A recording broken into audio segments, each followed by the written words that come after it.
It's Sunday, January 18, 2026.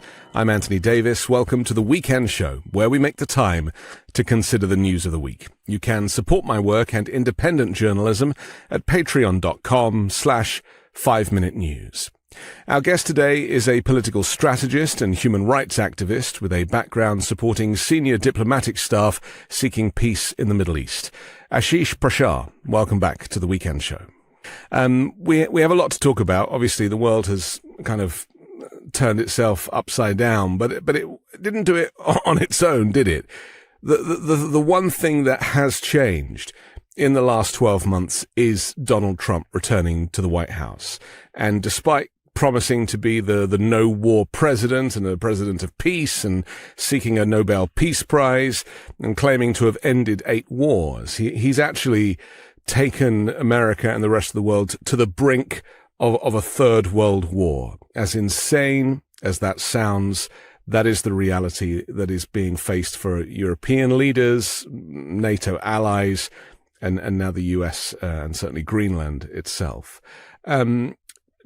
Before we kind of get into the weeds of that, do you think this is intentional? I mean, a lot of people have said that Putin wants to disband NATO and Trump's doing Putin's dirty work. I mean, do you think that this was kind of the plan all along?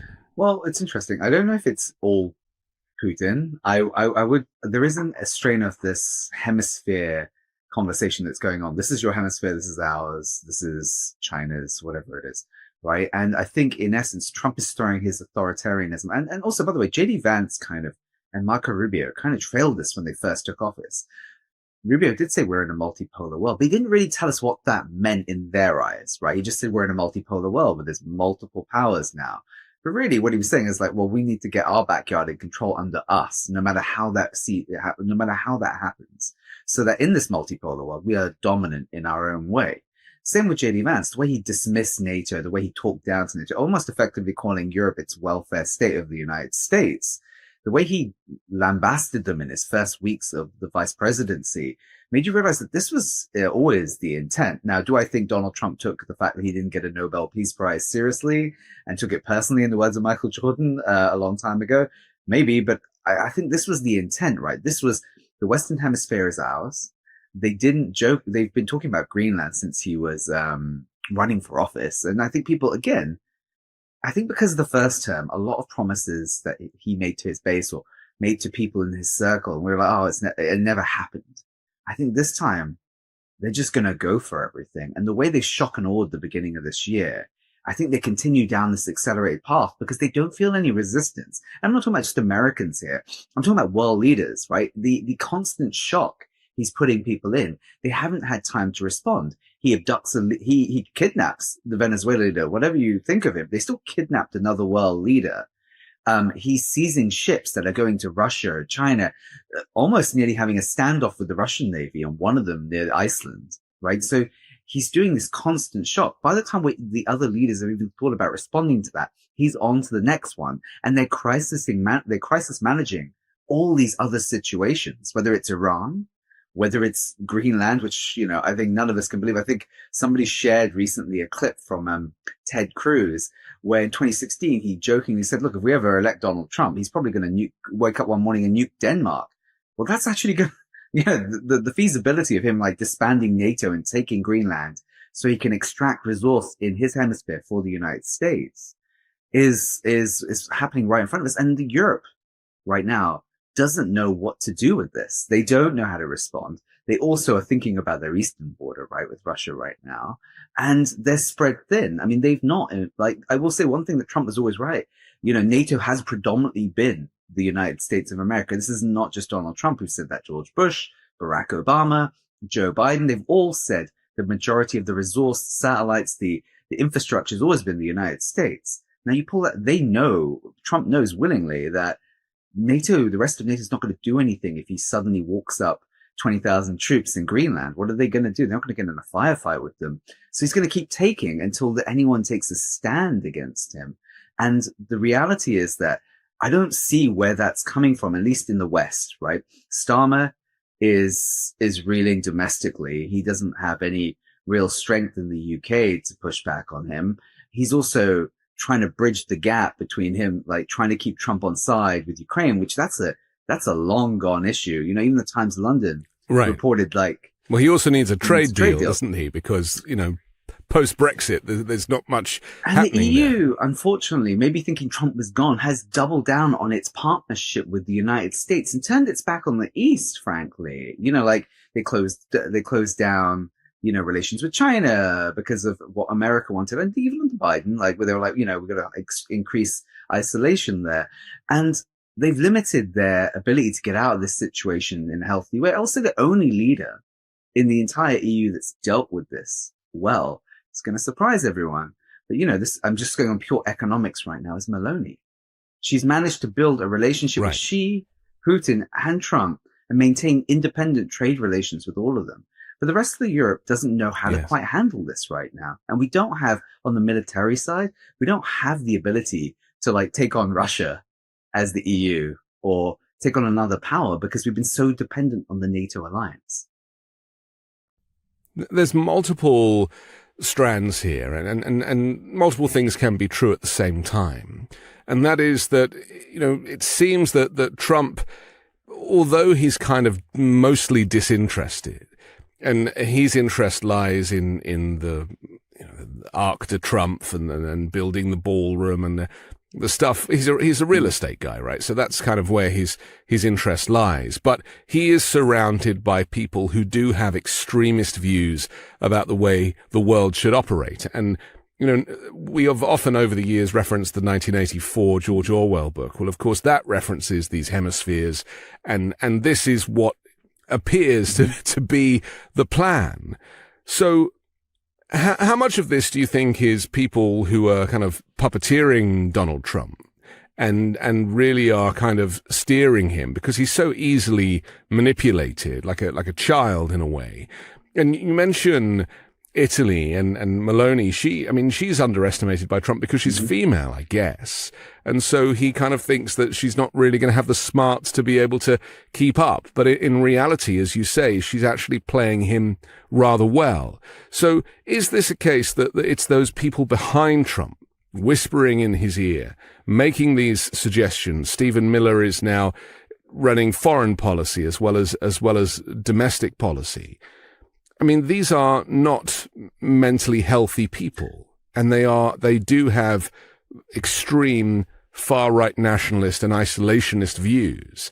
And really, it's kind of too late to stop that now. Yeah, I think it's a combination of them and what is our version of an oligarchy, right? So we have, you know, let's just take the Greenland thing for a second. There is already a foundation set up by certain tech billionaires to extract from Greenland.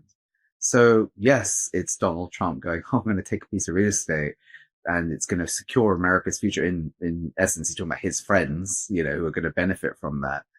But also these other individuals want those resources. It's not like they're just like, oh, well, you're doing this, so we're going to partner with you. They want them, the future of technology, whatever it is, cobalt, whatever the things they want to mine and take from everywhere. They're taking indiscriminately. And here's the other issue.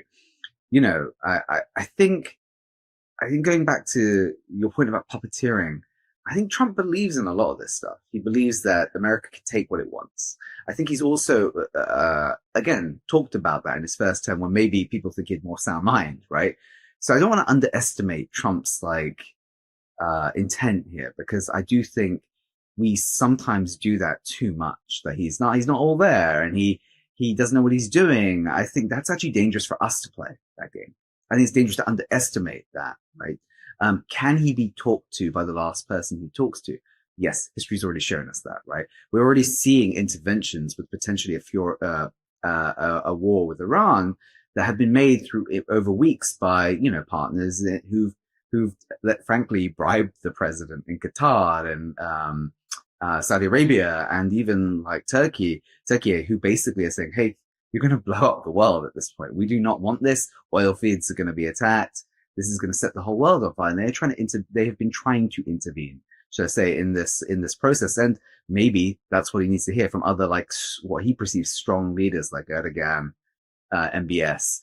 But are they puppeteering him? I think it's a bit of both. I think Trump thrives off their positioning him as strong. So they know what to say to him, right? They know he likes to be dominant.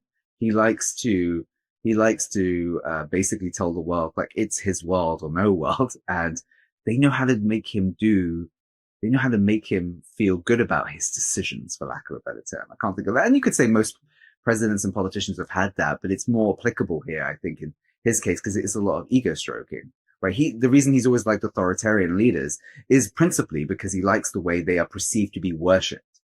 Right? And that is the attitude he wants to see.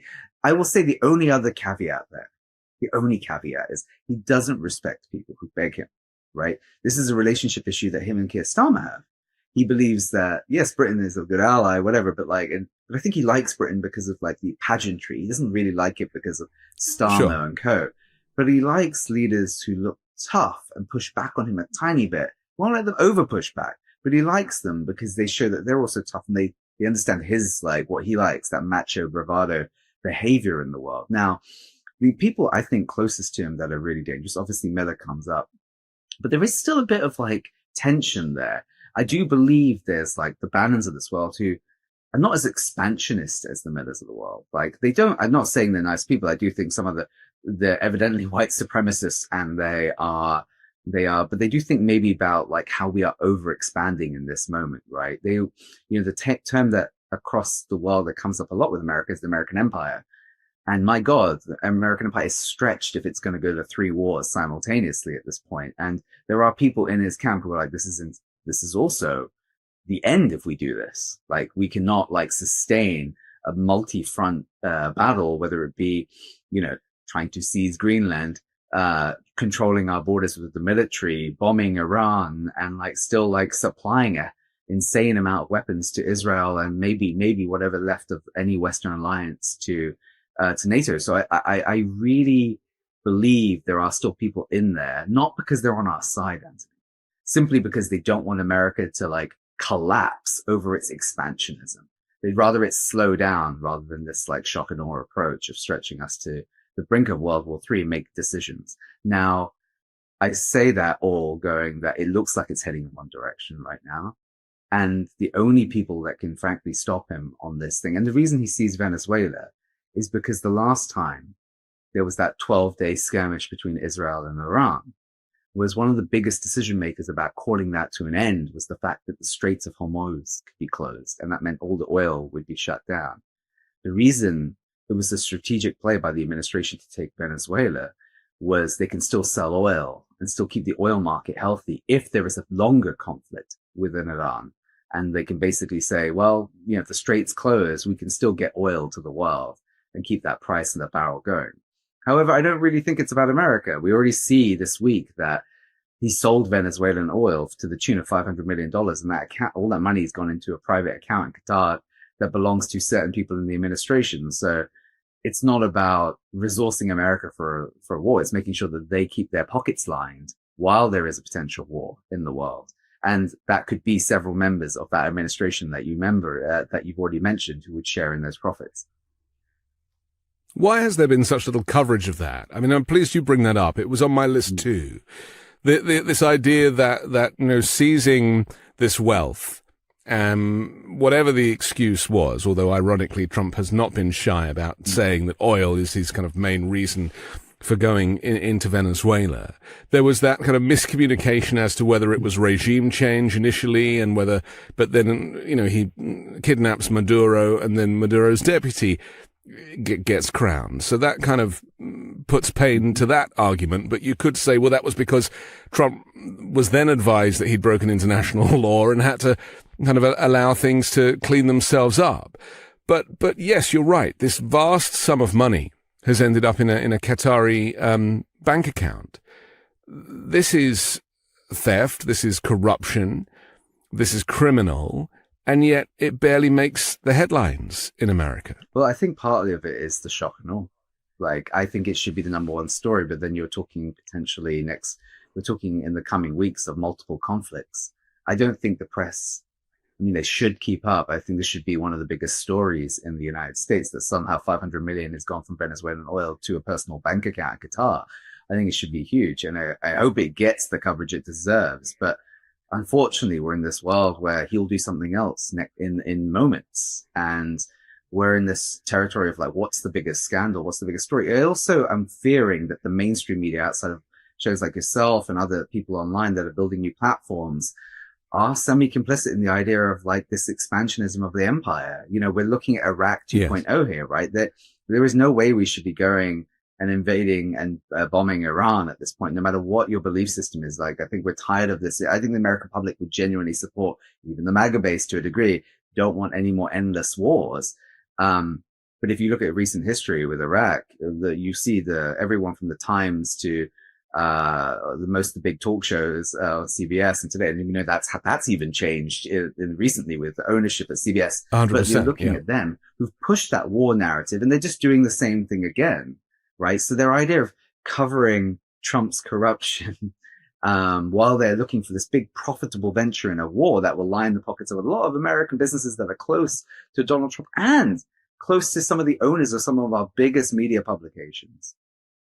There's no incentive for them to cover that at this moment. They would rather push the war agenda, push the atrocities that they have lying, what that are happening across the world in their eyes, so America can intervene and create more news for them. Also, that sort of news sells.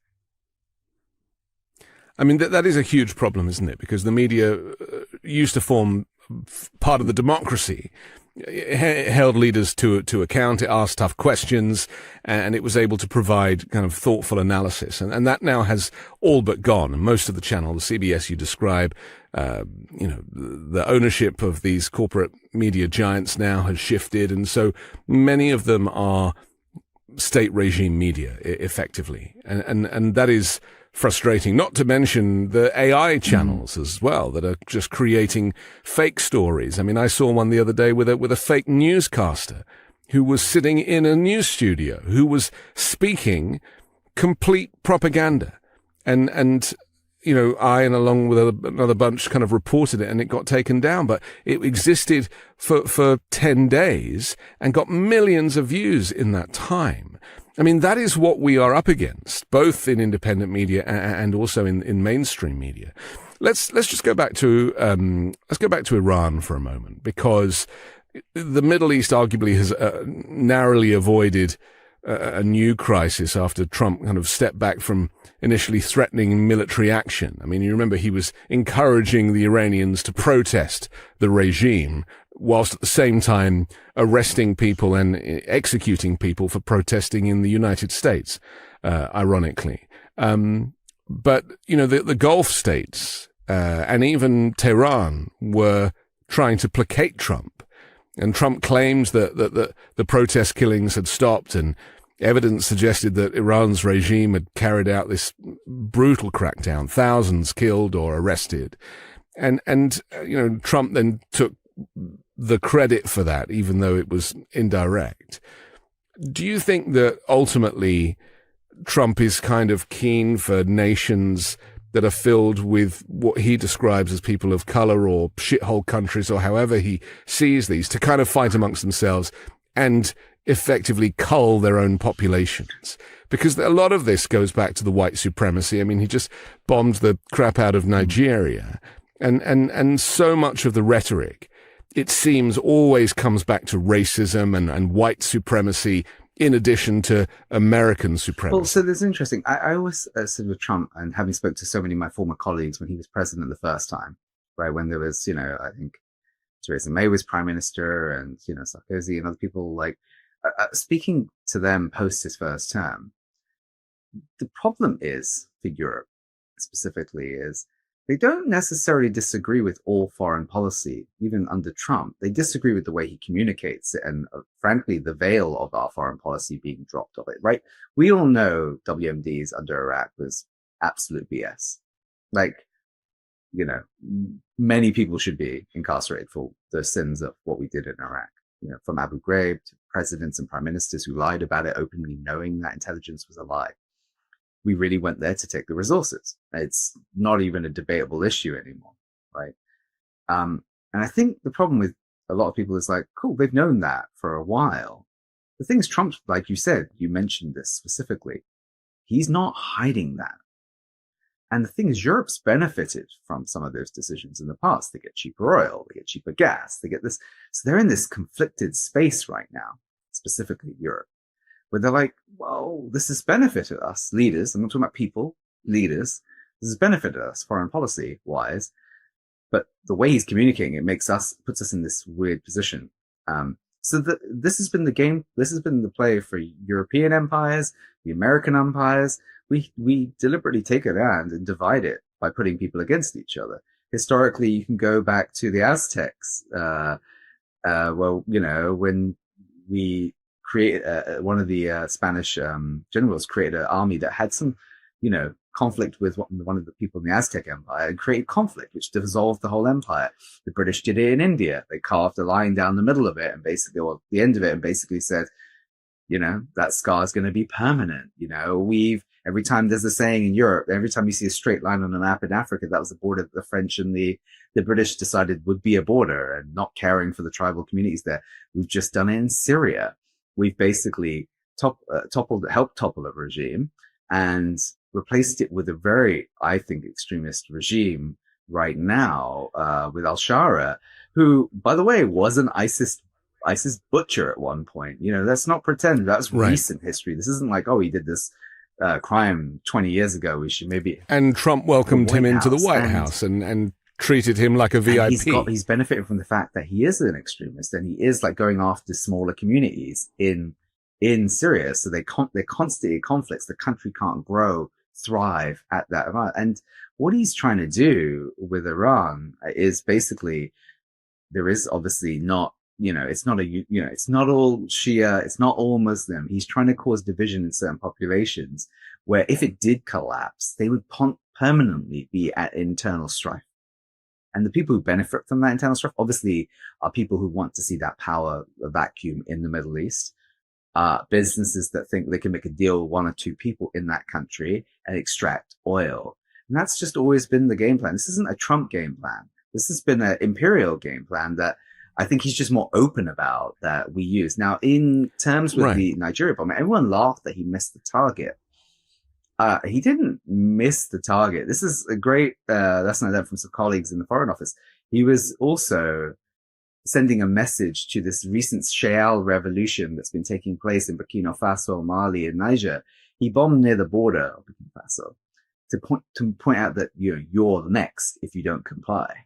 This was a very deliberate bombing. The American military don't just miss targets like that. This isn't like, a misdirect. This was a deliberate attempt to threaten that little revolution where those countries have basically been taking their resources back and stopping selling them to Europeans. And when I say selling them, Europeans have been extracting from Burkina Faso, Mali, and Niger, and they basically said no more. Right? No more gold, no more uranium resources, all that stuff. So they've cut them off. And I would argue it's less in America's interest to go there. Hence why he hasn't threatened it openly with aircraft carriers. But he's sending a signal that you need to work with Europe again, otherwise the bombing will start hitting Burkina Faso's capital. Right? So, but he must know that Nigeria, the population there is projected to grow to the third largest population in the world. And that, to him, I hate to keep bringing it back to the kind of racism thing, but he really has no respect for these nations. He refers to them as third world. And when the US, by all definitions, is a third world country itself now, once, you kind of can't access healthcare or education, or indeed are being, murdered by a private paramilitary working for the president. I mean, he has a view of the world that is very much rooted in the past. They've now blocked 75 additional countries from visa applications. These countries are all nations of people of color. I mean, you don't have to be a genius to kind of work out what the plan is. Yeah, I think it's on the foreign policy, it's twofold there, right? So there's the nations of color that he sees as quote unquote shithole countries, but there's also stamping out any form of criticism of him, even globally, right? So recently, all that stuff with the TSA and the border is if you criticize JD Vance's face, you'll lose your ESTA or you won't get your visa. They'll stop you at the border because they're now doing social media checks on what you said. Whatever happened to freedom of speech, right? Something enshrined in America. Now, while that doesn't exist in Europe, the idea that you can't post your dissent about what the American president or vice president never been something that people have ever had to worry about. They're traveling on a holiday to New York for a weekend. Now that's something they're going to have to worry about. Will they get turned around the border? Will they be detained? That's already happened to a couple of people pre the announcement that that's what that was going to do. There was a young kid from Scandinavia who basically, or the Netherlands, that basically was arrested because he did a blow up face of JD Vance, to insult how he looked, right? And the border force turned him around and sent him back. Right, that was before the announcement that this is what they were going to do. So there's two faults. It's quelling dissent. It's also punishing people who have shown solidarity to Palestine. Let's just also be blunt about this. And it's not in this topic that people don't want to. There's 75 nations. A lot of them have been very vocal in the way Western nations have acted on Palestine. At least a chunk of them, and then it's not. People in the diplomatic space. It's not missed that there is a good 2/3 of them that have been vocal, either joining the South Africa case against Israel or openly criticizing the American administration. And the best way to punish them is economically through all these business opportunities with business visas, trade visas, working visas. Just punish them constantly in this space. Yes. And I think he's taking every lever he can to control the narrative about him, the administration, the United States of America, and any ally he deems that will be its partner in the future, whether Israel or something else. Now, I would add the other thing with these nations that is really telling for me that has been he's already punished several of them economically. There's been sanctions in South Africa. There's been all this so he's basically trying to. And the tariffs, of course. But the tariffs, it gets lost in the conversation. A lot of these countries suffer from tariff problems because we focus so much in Europe, right? We focus on, oh my God, 10% on the UK or on Italy. But some of these other nations have got 50% tariffs. It's kind of insane at this point. And it's also to threaten them before they move off the dollar. Here's the other thing. This is protection for the dollar in the future. In the end of the day, the rest of the world is already looking, since Trump has been in office, he has accelerated the decline of Western and American superiority financially. Singapore decoupled from the dollar. The Saudis are already discussing that. China is buying up all the gold. They're trying to move to a gold-backed global currency that doesn't involve the dollar. And this is his way of punishing countries that are considering joining that. A lot of these countries are resource producers. They have mass resources that America and some of its allies want and need, frankly, to survive, right? So he's basically sending a signal before you even consider decoupling from the dollar. We're going to beat you into submission economically. So don't even think about it. And it's nothing but gangster and bullying tactics. You're collectively punishing a nation because you're worried they're going to make a decision that might just be their own independent decision. What happened to the idea that nations can make their own decisions about who they trade with, who they partner with, which currency they line up with? That's part of what we do. So why can't other countries do that? This is his way to keep dollar supremacy. And I think it's actually going to have the reversed effect. I think it's actually going to accelerate the decline because those nations, a lot of them already are in the BRICS. The BRICS are going to open up that community to more nations that have been punished by Trump. So they can do that. They can open trade with them. The Chinese are already showing a model. They've already cut off all American technology in China and Western technologies, all Chinese made, and even some other Asian nation partners who, while they're partners with us, they also trade with China.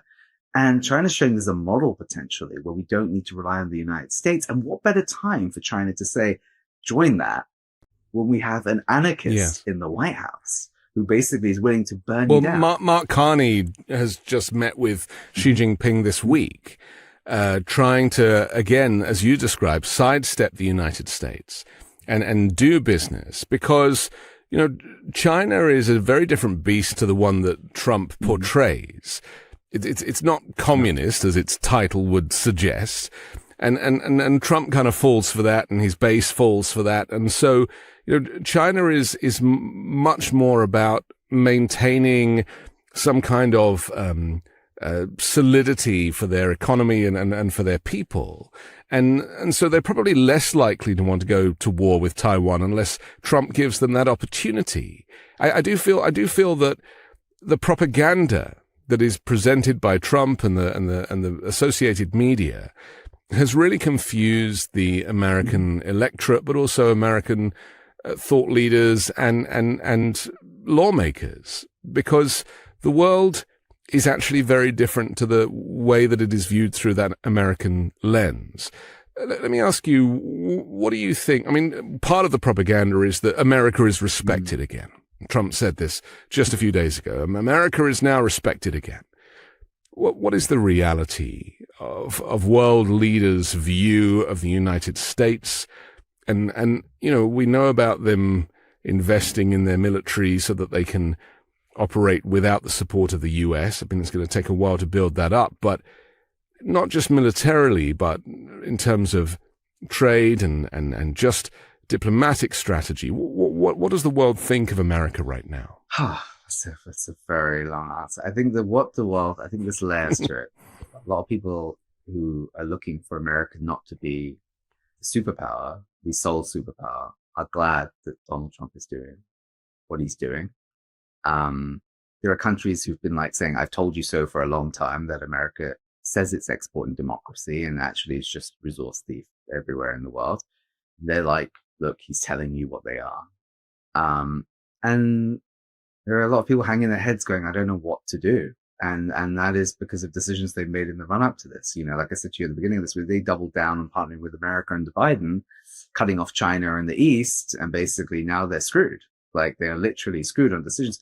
And actually, I would say something a bit more philosophical about this. It's extraordinary as we talk this past week, that Ai Weiwei, the Chinese dissident, recently went back to China for the first time in 10 years and concluded that Beijing is more humane than America and the West. This is not someone who says he loves that administration. He was told to leave. He didn't have a safe place to go home to. He described he described the difficulties of living in the West, that's been driven by the United States, where he's lived for the last 10 years, mostly in Germany, as problematic and deeply uncomfortable. And he feels that the Chinese are more humane to the way they treat the collective people in the world, in China, and as individuals. And stunningly, he's basically undone all Western propaganda. This is the golden dissident for the West. You know, Ai Weiwei, artist, he speaks European values, speaks American values, and he's basically celebrated throughout the West as being, I think, the embodiment of opposition to what they would say is authoritarianism. He's gone back to China and said it's more humane. And that is not a product just of Donald Trump, but he's accelerated that lack of humanity that people think exists in the United States. You mentioned it, how hard people are to fight to get on healthcare. People working 2 or 3 or 4 jobs to put food on their table. What's humane about that? We're invading countries, bombing countries, kidnapping leaders, extracting resources from partners as well as competitors. And yet people are like homeless here. Everyone in China has a home. Everyone. And you're given a subsidy to get a home, right? It's not a communist country. You're right. It's an economic superpower that is as capitalist as we are. They just have resources for their people and build for their people, right? And it's not to say that, you know, any society is perfect. But right now, when you look at the options, who is presenting themselves as human, we're having one of the West's biggest Chinese dissidents, someone who had no desire to go back, went back because he was an ill family member. They accepted that he'd come back, even though he's like said so much stuff about China historically. And he came back objectively and says they're more humane than the United States, than what the West has gone down with the United States. And what my fear, especially for Europe, is like, we've held on to the coattails for so long without any independent thinking that he's dragging the entire West down with him in this process, because they, again, spent there so much time. And I want to say, like, Trump is the pure embodiment of white supremacy. He's a administrationist. But if you believe our leaders care about the collective in your population, whether in Germany, Italy, Spain, Canada,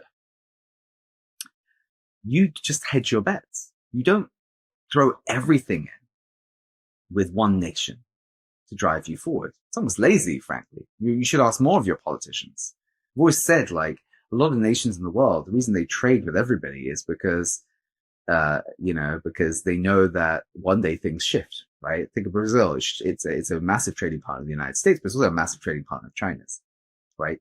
Think of a lot of African countries who welcome both Europe and China. But a lot of European countries, I believe, a lot of their leaders, even in the last 20 years, would literally will literally spite themselves to not work with China, to follow the American administrations. And Trump is frankly showing you how much of a bad decision it was to throw everything in with one nation, one single nation. And I'll tell you why, because there's no way for them to suddenly pivot and suddenly trade with China on equal footing. They had equal footing and they decided to give that up so they could throw everything in with one nation. And China, people go, well, look, does this mean China, because they kidnapped the leader, we kidnapped the leader of Venezuela, are they going to go and kidnap Taiwan's leader and everything else? I think you're slowly going to see Taiwan reintegrate with China regardless.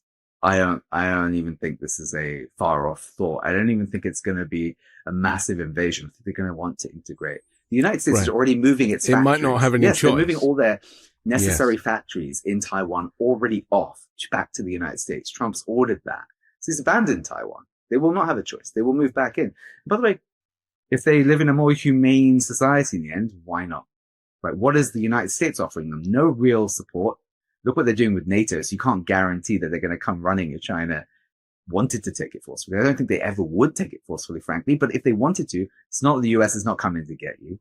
You know, your point about racism with Trump's very visible. He's not going to go save people in Taiwan for the US. And he doesn't see a benefit of conflict there. And I'm looking at, like I said, that point about Singapore decoupling. I'm looking at leaders across the world right now who are already making decisions. Mark Carney's not smart. Why would I not trade with a partner that, isn't that far away, given the way the borders work, who would treat us fairly, who do not disrespect us?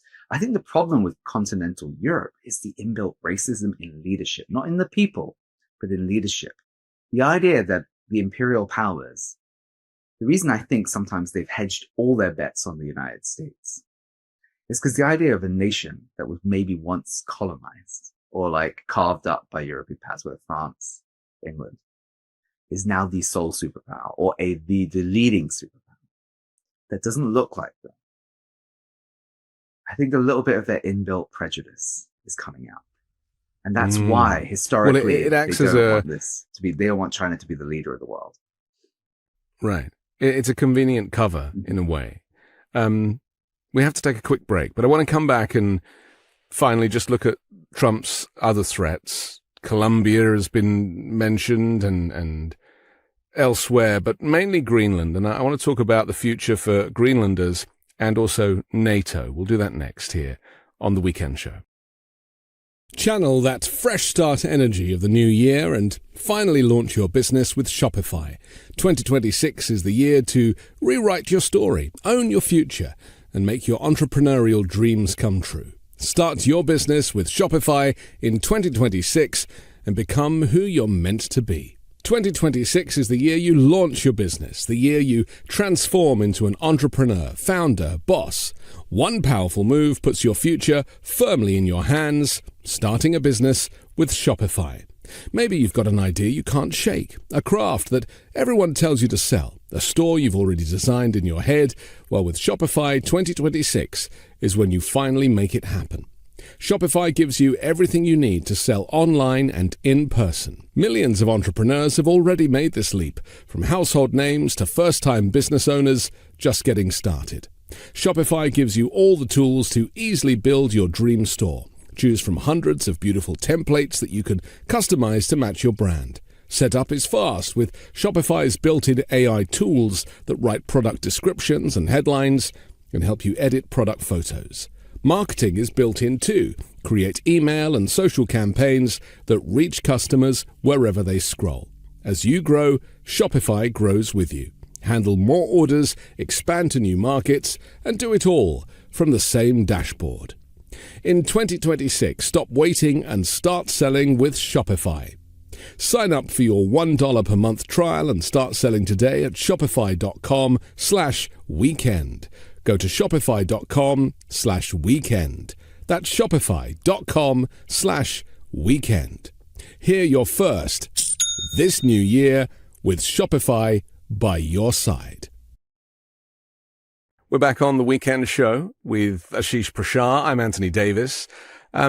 The threats to Greenland, we could do this the easy way or the hard way. We're going to take it whether they like it or not. They're never going to fight back. No one's going to fight America.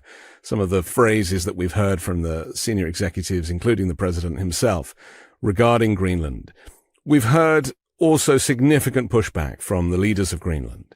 The premier visited the White House. I think they kind of moved him next door to spend time with J.D. Vance away from Donald Trump strategically. That meeting did not go very well, as we understand.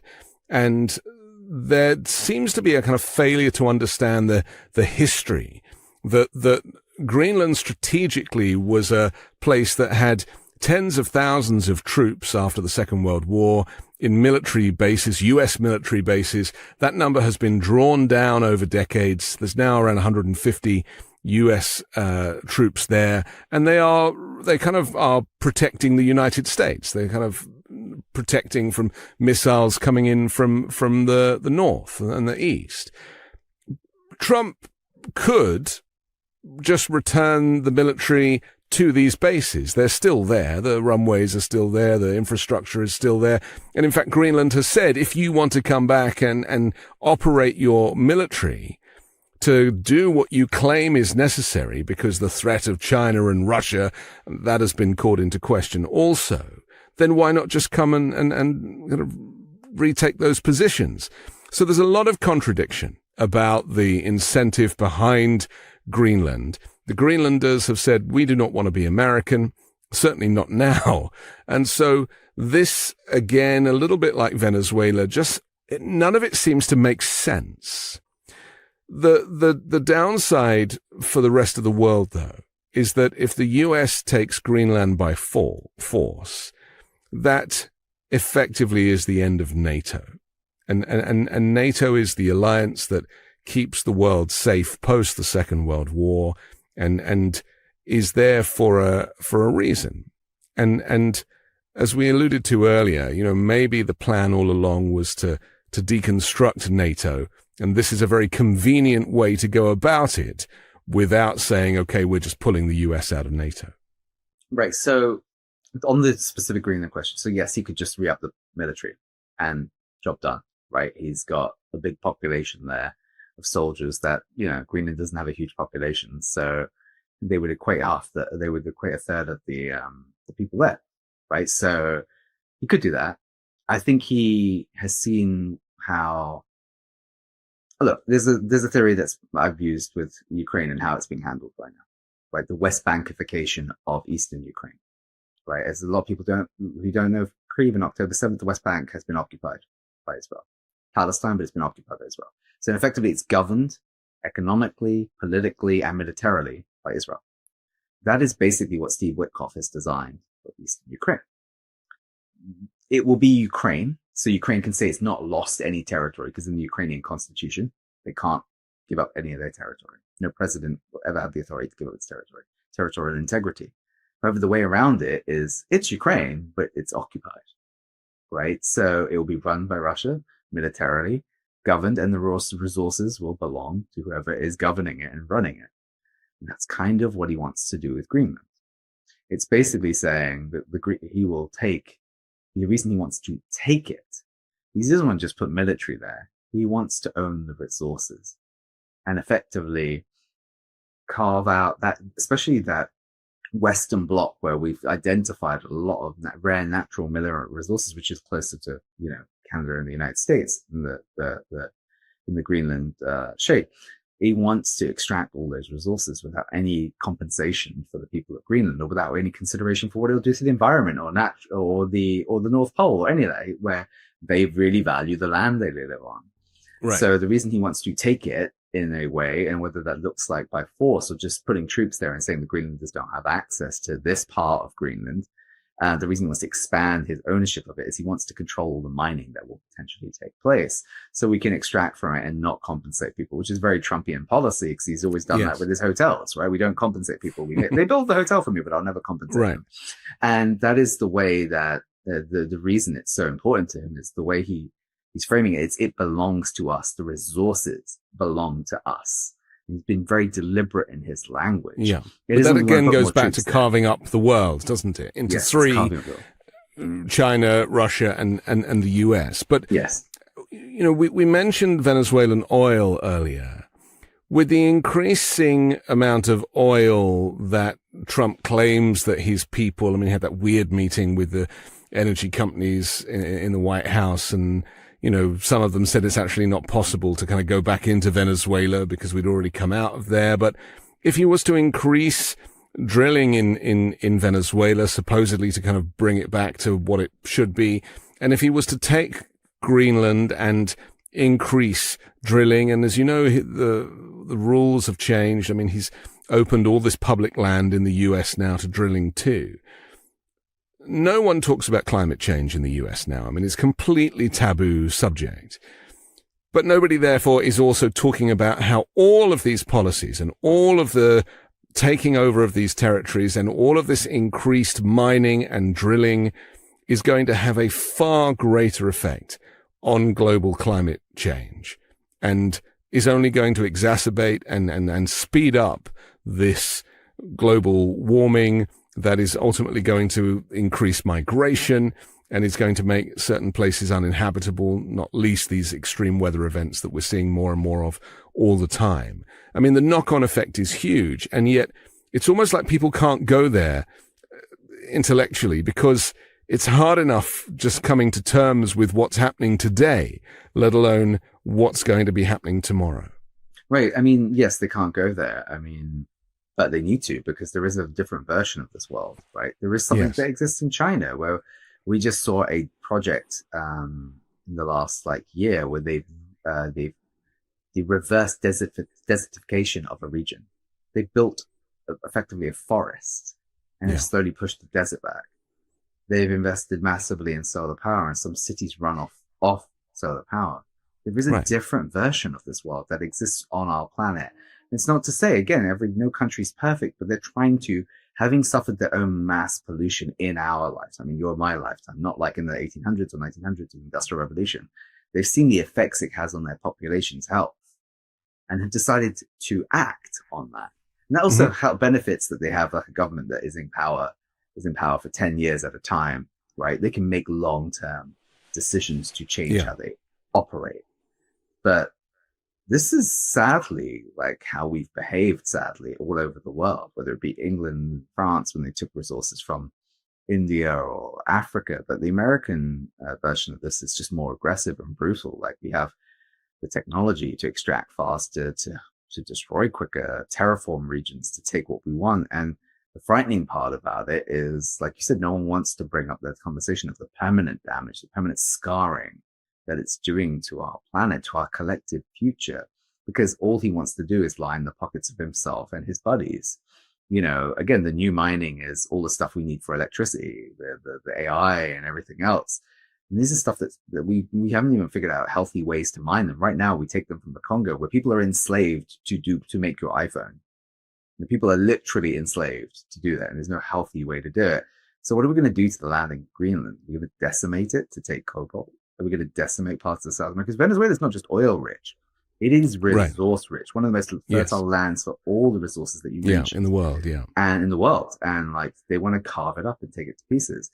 I just don't think they're going to be able to do that. I think there's going to be mass resistance to the idea of Americans coming there and destroying that land. There's still a massive, indigenous population that's not going to go down without a fight. And like you said, the oil execs look confused at that meeting. Yes. They're like, we dismantled everything. Well, it was Trump's policies that forced them out in the first place. Exactly. The first time around. We sanctioned them to hell, so they can't produce the way we want them to produce. Yeah. do they even want to go back to that Venezuela? There are other opportunities. Like, who knows? Well, Like, certainly the ExxonMobil boss didn't give that impression, and Trump wasn't very happy about that. No, but that's because this fantasy of we'll just dominate a country, steal a country's resources, send our best oil executives in there. I mean, this is the stuff of a reality TV show. Mm-hmm. It is, that's how Trump's mind is operating here. And there was an announcement of a healthcare plan on Thursday, and there's just nothing in it. No, nothing. And this is Trump all over, isn't it? There is no substance. It is all headlines, mm-hmm. and it is all performative. He benefits from a population right now that is deeply oppressed. Like you mentioned. Yes. I'm not even going to call these guys Gestapo. That's giving them too much credit. They're thugs who to me, remind me of slave patrols. Mm-hmm. Slave patrols in the United States. I want people to remember that, because Gestapo often comes from the idea that, Nazis asking for your papers. Don't forget the Nazis modeled that on slave patrols. Right. And these guys are going around. If they don't like the way you look or the color of your skin, slave patrols, they're asking you for your papers. That's exactly what happened. Are you a free man or are you a slave? It's exactly the model. And I think Americans, the more they recognize that, I think it's really important. It's not too far in our past, by the way. The more we recognize that, I think needs to be more rising up to. I've seen communities of color already fight back with Black Panther style guards in Philadelphia and Chicago, where they've legally held their gun out. This is a frightening prospect, of course, with so many armed people in the country, but they're protecting their community with armed men. But that's where we're at.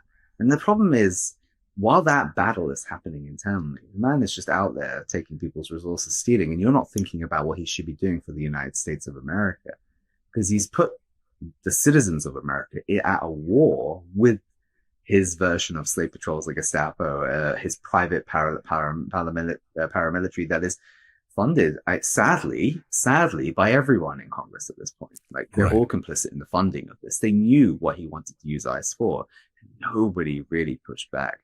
I'm deeply disappointed with Democrat politicians on this as well. Like Schumer and Jeffries just turning a blind eye to this is insane to me. Like, I've never seen so much complicity and kissing the emperor's ring that we're seeing right now, and it's going to be on the American public to rise up to this. That's the truth here. Well, we also have the mayors of Minneapolis saying, don't rise to it. And that is almost like saying, don't stand up for yourself. Don't stand up for America's values.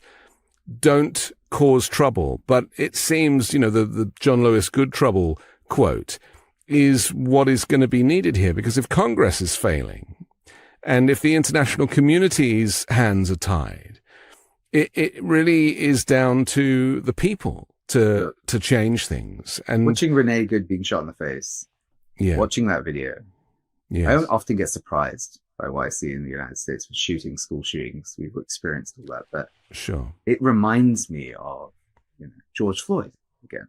Yes, I watched a man lose his life crying for his mum, and in this case, I watched a mum get it taken from her children because, again, of an officer who was authorized to do that and has felt no accountability. And we're watching an administration tell us to not listen and see what we see or hear what we hear in any of these videos and pretend that something else completely different happened in this case. And even then, even if something happened to him, he doesn't have the right to shoot her in the Homeland Security own manual. Now, I say all this to say that I disagree with all the men. Like, for a Memdani, I'm tired of all the speeches. No more speeches. You have the power to arrest ICE officers in your city. They actually do have the power to do that if they're breaking the law. You have the power to ban ICE officers. You also have the power with your police services and your security services to name ICE officers if they are breaking the law and publish their photos. Governors, you have the power to deploy your National Guard if you want against ICE officers if they're breaking the law. Your job is to protect us in this moment. Your job is to stand up for what you perceive to be American values, not let the public be terrorized by this paramilitary force that the federal government has rolled out. No more speeches. No more like, oh, don't rise up to this. Actually rise up to this. The American public need to stand up for themselves because they're going to be hurt. Families are being torn apart as we speak. Look, ICE, list the crimes. Literally, not just killed Renee Good. 35 people have died in their custody that we know of. Let me just be clear, that we know of. There have been people who disappeared. Families have reported that. They don't know if they're alive or dead, so we can't even say that. They've been accused of trafficking. They have tied children up, and we shouldn't surprise us given the president and his past with Epstein, but children up naked and taken photos of them. Abu Ghraib, that's what reminds me of Abu Ghraib. They've had ICE officers tear gas a pregnant woman in her car. They sent a 4-year-old cancer patient abroad with no family, even though she's an American citizen. They just deported her because they felt like it. They don't listen to the Supreme Court, which, by the way, is a Trump Supreme Court. And yet they just break those laws.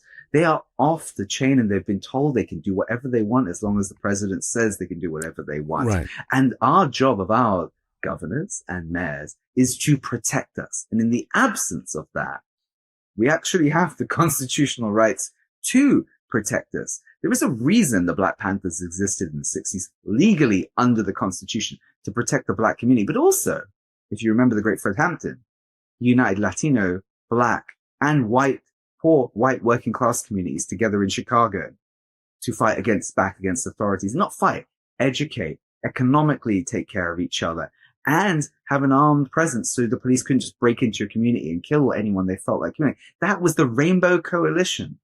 We need that to protect ourselves. By the way, a lot of these guys are cowards too. Yes, they're great with their masks. They're great with their masks and their guns. Right. But the minute you out them, they're scared for their lives.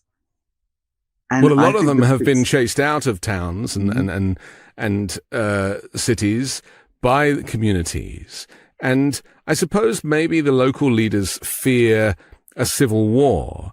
But if that is what is required, a civil war between ICE officers and the National Guard, the local National Guard, then those other groups that, I mean, ultimately that's the fight that Trump is looking for.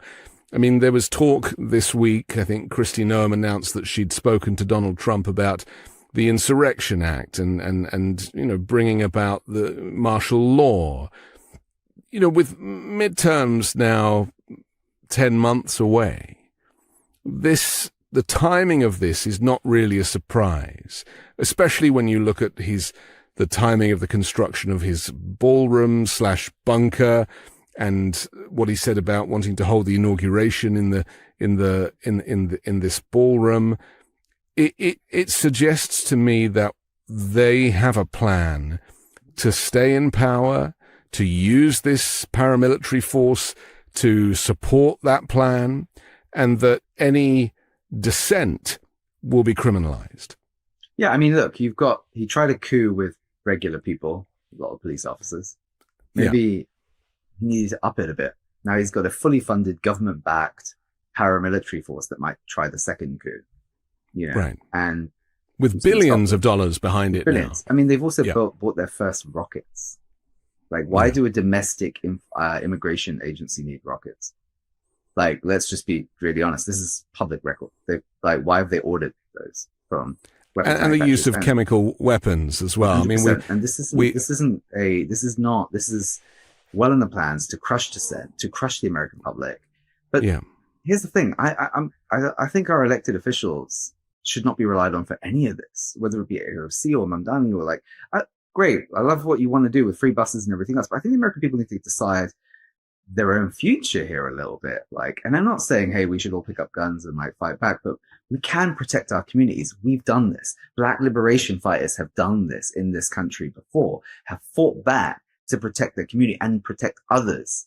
Huey, the founder of the Black Panthers, basically said we protect all oppressed people. This is that moment where we have got stormtroopers on the streets, and we should be collectively. It's not a threat anymore, together. Is it? It's not a threat. We should be banding together to protect one another from these stormtroopers on the streets, because they're nothing. They will pick. They've just proven that they don't care if you're disabled, white, whatever. Yes. If you American. ounce the dissent, any tiny bit of dissent, they will put you down. Yeah. They dragged a disabled woman out of her car on the way to a doctor's appointment. That's just right. After they killed Renee. right? They doubled down. She shouted out, I've been attacked by police before. I mean, that is now the lived experience of American citizens.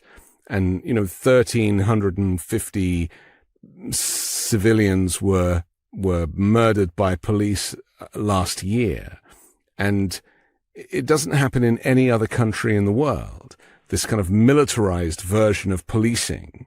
I mean, where you and I are from, they don't even carry guns. So, it's a very, kind of predetermined mindset as to how you want to run your country. And if you want to run it with a kind of paramilitary style, Stasi, SS style police force answering only to the president and given immunity, then that really is the start of the collapse of society. Right. And the thing is, the sad truth about this is America is the most fight in the West to push back against this. And what we're missing is the banding together element of this, right? Malcolm X, by any means necessary, this is the moment to practice that. Yeah. We are oppressed and we need to snap back and show them that the reality is, by the way, this is happening across the entire country, right? This is, yes, predominantly in blue states, but they don't give a damn if you're Republican or Democrat. They pick you up for whatever you look like and whatever dissent you've shown, because it's happened in every state at this point. So they're looking around, and I'm seeing even, I've never seen polls like I'm seeing like today where people are talking about abolishing ICE. And it's collective. This isn't just a Democrat poll. This is like they've seen horrors that they didn't think they'd see openly perpetrated on American citizens and anyone, frankly, in this country. People are like horrified to see what they're seeing. They've even seen, obviously the documentary that CBS tried to quash has got out online, where we have sent people to effectively a prison concentration camp down in Central America. American citizens are some of those individuals. They've not committed a single crime, and even if they've committed a crime, they should be jailed in the United States of America, or at least prosecuted in the United States of America, or get a day in court, because that's what you normally do to people. You don't just send them to a concentration camp in another country to be tortured. They're seeing the worst. But the thing is, like, we talk about foreign countries where maybe a leader has taken these sort of actions. We often reference Putin crushing the will of Russian people potentially. And all our collective Western leaders condemn it and say, we need democracy, they need freedom, we need to intervene. I don't see Western leaders doing that for the American public. Yeah. I don't see Britain, France, Germany standing up for Americans. They're too busy thinking about what they're going to do with their own. Well, allegiances have changed now, right? And the transatlantic alliance has been severed, and new alliances are forming. But just finally, I mean, because it's so hard for us to qualify some of the things that Trump says because of his insanity and because, the lack of morality. I mean, he even said he didn't care for international law. Only his own morality kind of would prevent him from doing certain things. I mean, he's clearly not to be trusted. And I think that he's the kind of person who thinks he can win a nuclear war. And I don't trust him not to try that out. But we're talking about his henchmen that are so complicit that even Marco Rubio, Secretary of State, can sit there while Donald Trump can claim that Cuba is next, when Marco Rubio is himself a Cuban immigrant to the United States. That is the level of brainwashing and complicity amongst these people. Stephen Miller is the son of Jewish immigrants. It is so contradictory, and yet that is how dangerous these individuals have become. Yes, I mean, the interesting thing about the Cuban example to me is it's also popped up with Venezuela, Iran, and a few other places, right? I often say that the dissidents, the people who the people who left when there was revolutions to whether it's popular revolutions, people's revolutions, whatever they're called in different countries, right? They aren't your best advocates for peace in the world often, right? They're the ones who lost something when there was a revolution, often from the wealth class, especially the Cubans who left. They're from the class that didn't want socialism, right? Didn't want anything. So they're like, want it back, right? Same with the Venezuelans in the United States. When I look at them and think, oh, they're the ones who are like cheering this on, I'm like, wait. And then you do a bit of unpicking. You're like, oh, you're the ones who didn't like losing power, right? So, and that's often with all the global diasporas, except maybe Palestinians who cleansed off the lands. A lot of people chose to leave because they didn't like the People's Revolution or whatever you want to call it. They back this crazy because they see in their country, oh, well, my thing was taken away from me, or my family once were rulers of this land. So what you're seeing with this Palvari guy with Iran, like, who was, by the way, his father was put in by the British, illegally, originally, right? Whether you agree with what's going on in Iran or not, the issue is that he has no real right. But he's cheering Trump on with a lot of people who were the wealth class before they were kicked out. That's dangerous. He benefits off that. That's why he goes with, say, it was not just white people, all these, these descendants of people who came here because they were pushed out their country. They were people of money. Like, they support me. They want me to intervene in the world. That's what he leans on. He leans on that ability to like tap into their worst selves, like what Marco Rubio has got with Cuba, and how he feels that his class, the wealth class in Cuba, was pushed out by the socialist revolution, communist revolution. There, he uses that to his version of his to justify his own complicity. Yeah, and that's really dangerous, because that's also why representation to me does not matter. It's about values. It's about what you actually believe. I don't care if you're white, black, or brown. If you stand for the right values, that's what really matters in the end. Representation of having, whether you have a Muslim leader, black leader. We've already seen this in the United Kingdom, where we had a conservative leader who was Indian, but he was terrible for people of color, like on migration and other things. Like, it doesn't matter. Like, we've obviously had black members of the Republican Party who like endorse Trump's white supremacy. We see it. Representation does not matter if your policies do not match what your belief system is. That's really all that matters. And with Trump right now, again, I go back to the beginning of this conversation. He's got everyone distracted on everything. The domestic population can't get worried about what's going on globally because they're being attacked by ICE. They should be fighting back about how we're viewed in the world and how we're just willingly bombing and attacking everyone, but they are literally being attacked at home. The people that care about that stuff, especially people of diaspora that come from those countries potentially, that are like, what the hell is going on? Like, he's bombing everything left, right, and center. We're trying to steal people's resources. They are being attacked in their homes. They're being raided. There is patrols. There's stormtroopers on the streets. And then the people abroad cannot keep up with the next bombing run. Right. And when we talk about how they're also having to protect themselves and really look at, it's the world order that maybe people became complacent about because America played such an intrinsic role. Without the US, everybody has to get their own house in order before they can start worrying about other people. I will say international law died with Gaza. Like, when we accepted what was happening, right? It's about everything normalizes the next thing, right? Iraq, we talked about this last time. Iraq normalized Gaza. Now Gaza has normalized whatever's coming next. Everything is happening. International law is dead. Yeah, we're in the era not just of impunity, right? We're in the era of like, you can take what you want when you want it, and it's whoever's got the power to push back. And unfortunately, because you said your point, like, there's a significant portion of this developed world that has relied on America to be its military muscle, the power. They can't push back. They could if they're unified, but they don't have the resources. They don't have the resources to push back, and they don't even work together well without the United States, who's been like the ringleader in a lot of that.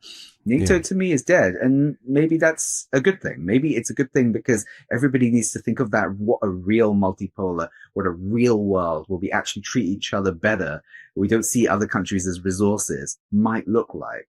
Right? We have a rising continent in Africa right now that is resource rich, and it's maybe seeing they might view the Western collapse as a good thing because we've been able to bully our way into resources before. Maybe now we trade on fair terms. But that's good for Europe too, to have other partners. It's good for America if it got past Trump to have other partners. We should be closer to Mexico and South America on equal terms. The way it's forcing nations to find alliances where maybe they hadn't looked before, or they were kind of resting on their laurels too much. And so, I mean, just to end on a positive note, that what you're saying is that what comes out the other side of this could actually be a world order that is more balanced and where people recognize their own worth rather than kind of bowing down to the former superpower that is America. Yeah, I'm completely positive. I have hope in the world, but it doesn't rely on a sole power to do this. And I want to end on a really weird note. I'm sure a lot of people listen to, I've heard of the YouTuber iShowSpeed, the young black man who is a phenomenal, like a gamer. I've never heard of him till recently. Right. He's been doing a tour of Africa, and it's being reached to millions of young people all over the world to show the entire beauty and developed nature of Africa. Right, not so much developing anymore. Yeah, they're unpicking the lies that we have told about a continent, unpicking the danger that we have told about a continent, also unpicking some of the imperial policies that still exist that we have imposed on that continent. For example, I will be very quick. He is obviously a very rich young person, tried to buy a diamond in Botswana, the diamond capital of the world. They told him, we can't sell it to you no matter how much you give us. We are contractually obliged to give every diamond to De Beers. That was crazy. But already there's panic, because globally young people are like messaging them. How can that country be contractually locked into an 18th century British company who's been extracting from it at a low value? I see hope in our future because everyone's seeing things differently. They're seeing South America for its beauty. They're seeing Africa for its beauty. And maybe it's better for the Italians or the French to have partners on equal footing in those countries. Maybe better for Canada to have that. And maybe America post, if we get through this and actually have our own version of pushing back and a resistance to this mission, having better relations with our friends and our allies that should exist in other continents in the world. And the result could end up being that Americans end up with better working conditions because they are exposed to how the rest of the world does it too. Okay, we have to finish, but I'm grateful to you as always. Ashish Prashar, thank you for joining The Weekend Show. I'm Anthony Davis. Don't forget to support me and independent journalism at patreon.com/5minutenews or at my Substack, The Anthony Davis. You can join the 5 Minute News YouTube channel as well. And I'll come back next Sunday with a brand new special guest and more factual news to discuss on the 5 Minute News Weekend Show with Midas Touch.